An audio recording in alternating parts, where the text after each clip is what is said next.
Welcome back sa channel natin mga anak. Ngayon ang niluto natin ay ang dampa style buttered shrimp. Ito ang unang step natin ginawa anak. Niluto muna natin yung ating hipon. Sa iba kasi niluluto naman nila yung butter at saka yung ibang ingredients bago ilagay yung hipon ng hilaw. Pero ang totoong dampa style, niluluto muna yan, hinahalabos muna yan bago natin lutuin yung butter sauce natin. Mabilis lang to mga anak, mga 3 minutes lang. Nakita nyo naman, tubig at konting asin lang. Luto na siya after mga 3 to 5 minutes. Konting halo lang nak, ensure lang natin na lutong-luto lahat ang ating hipon.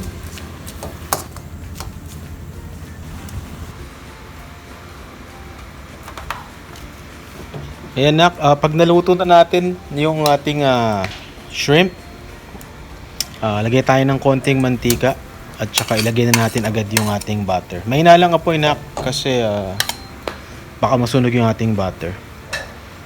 Hintay lang natin matunaw lahat.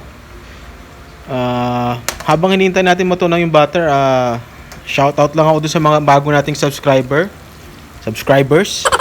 kay Sir Adrian Valoria, kay Mr. Paulo Bayon at saka kay Madam Roan de Makulangan.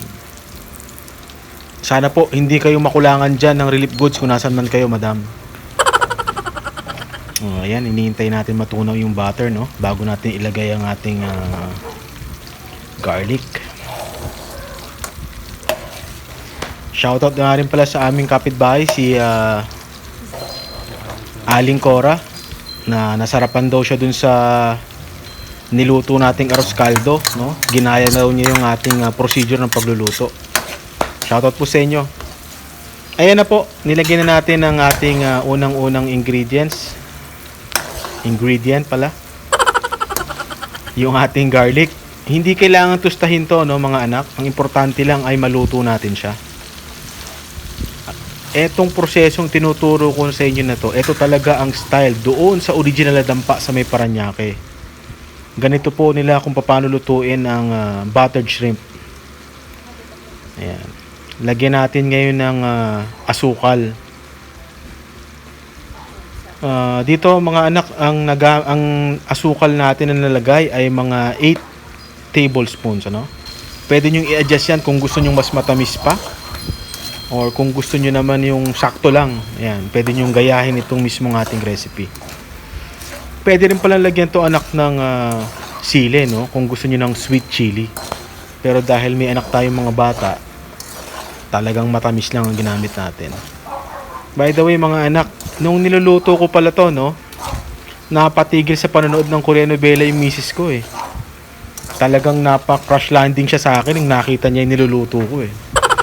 So kayo pag niluto nyo to, for sure, mapapa-crash landing sa inyo yung mga partner nyo. Makikita nyo rito, no? Medyo nag-iba na yung kulay ng butter natin kasi ibig sabihin naluto na yung asukal dito. Pwede na nating ilagay ngayon yung ating hipon. Since luto na yung ating hipon, ang pinaka-importanting gawin natin dito ay ma-coat lang natin siya. Ma-coat natin yung lahat ng hipon dun sa ating butter sauce. Napakasimple lang nito anak, pero sinasabi ko sa inyo, pag itong recipe na ito sinubukan nyo, siguraduhin yung may extra kayong 2 gatang ng kanin. Kasi siguradong sabaw pa lang nito, iuulam na. Garantisado yan. Kasi minsan pag walang budget tayo, butter sauce lang niluluto ko eh. Sinasabaw ko sa kanin, ulam na namin yun eh. Diba? Lalo na ngayon, medyo hirap tayo sa pamamalengke, no? Dahil nga tayo naka-quarantine lahat. Ito namang lemon mga anak, optional lang ito. Pwede kayong gumamit dyan ng kalamansi kung wala kayong lemon. Pwede rin namang wala. Kaya lang tayo naglagay niyan ay dahil yan nga ang original na style ng pagluluto sa dampa. Sabi nga ng mga expert na chef dyan, no, may konting acidity dapat para bumalanse yung tamis ng ating butter sauce. Konting halo-halo lang yan mga anak. Kasi luto na yung ating hipon, so hindi na yan kailangang lutuin ng matagal. Ayan, kitang-kita nyo naman, yung sauce na yan, pwedeng isabaw sa kanin yan. Diyos ko po. kaning totong oh. Tsaka yan, panalong panalo. Konting ano lang yan, konting coating pa at luto na tayo. Sino nga ba yung bida dyan sa Korean novela ang pinapanood ng asawa ko? Parang si ano ba yun? Timbuktu ba yun? Diba? Hindi ko alam pa nga pangalan na. Sensya na ha. Talagang napatigil siya panood eh. Dahil lang naamoy niya itong niluluto natin. Ayun na. Basta may thumbs up na si tatay, luto na yan mga anak.